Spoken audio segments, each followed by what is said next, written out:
It's been 197 days since the start of Operation Overlord. The Allies have successfully liberated France. With an attempt to breach the Axis lines into Germany through the Netherlands being a statistical failure, the US finds themselves holding the city of Bastogne in Belgium, which became a key point in defending a German offensive push done by the 26th Volksgrenadier. On December 18th, the 101st Airborne would depart to help aid and defend the Belgian city.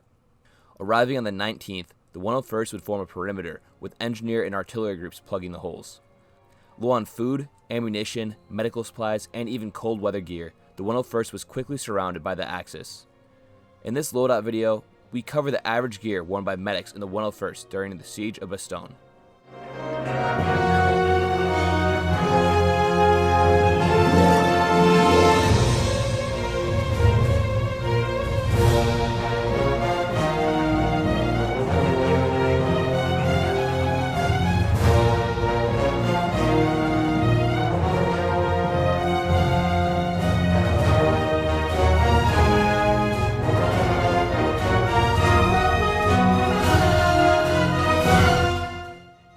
The 101st is most recognizable from their use of the paratrooper jumpsuit throughout the war. This is the M42 jumpsuit, which was mostly phased out at the time for the M43. The main difference between the two is the M43 having a much more OD green look. However, with limited supplies, it is definitely still believable that the M42 were in service at this point in the war. Over his jumpsuit, he is wearing the wool overcoat meant for the cold weather he's about to experience. This wool overcoat is real and was made in 1942.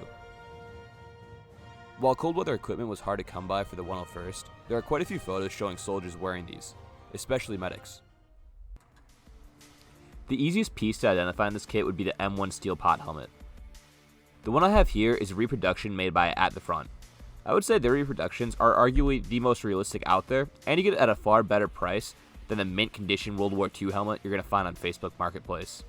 Now, the reason why I used a reproduction for this impression is mostly I didn't want to deface a piece of history with my artwork. The very noticeable red cross painted on the helmet is an iconic look in many medic photos. This is obviously hand-painted, like many of them were in World War II. The technique I used to do this is very similar to the way both Germans and Americans alike painted their helmets white in World War II. This technique utilizes both chalk and water to create a washable paste.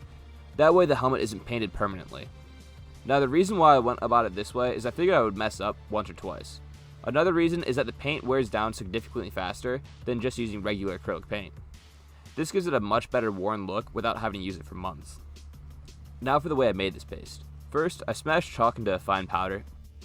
Then I mixed it with acrylic paint for the color. And lastly, I added water.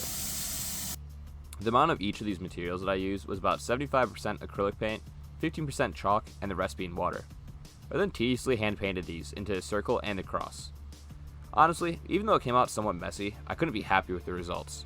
Another identifier of this medic loadout would be the equipment. Here, this medic is equipped with a second pattern medic bag. However, this bag currently lacks the medical supplies it needs. With supply lines getting cut off, and with the medical camp being raided prior to the 101st being encircled, medical supplies like bandages and morphine were hard to come by. Another iconic medic piece would be the armband he is wearing. This is a reproduction armband I picked up from At the Front. It really ties in the impression and gives it a true medic look. The rest of the gear is seen worn by most of the US infantry at this point in the war. A lot of it is interchangeable depending on the weapon system and the soldier's choice. Here, he is wearing the M1938 pistol belt with corresponding Y straps. On the front of his pistol belt, he's wearing the M1910 canteen cover and canteen. Next to that is the M1942 bandage pouch. On the back of this medic, he has an M1943 shovel meant for digging foxholes. Next to that is an M1 Grand bayonet repurposed into a general purpose knife. The boots I chose for this impression are the paratrooper jump boots, another distinguishing factor of the soldier being a paratrooper. These are a reproduction of the jump boots and are made by Hessen Antique. While many soldiers used overboots or even double buckle boots for the winter weather, the lack of cold weather resources meant that many soldiers were stuck with what they had. Well, that concludes today's loadout video. If you guys enjoyed it, be sure to comment and subscribe. Also, be sure to check out Fred Militaria for wearing today's kit in the freezing cold. That's all, I hope to see you guys in the next one.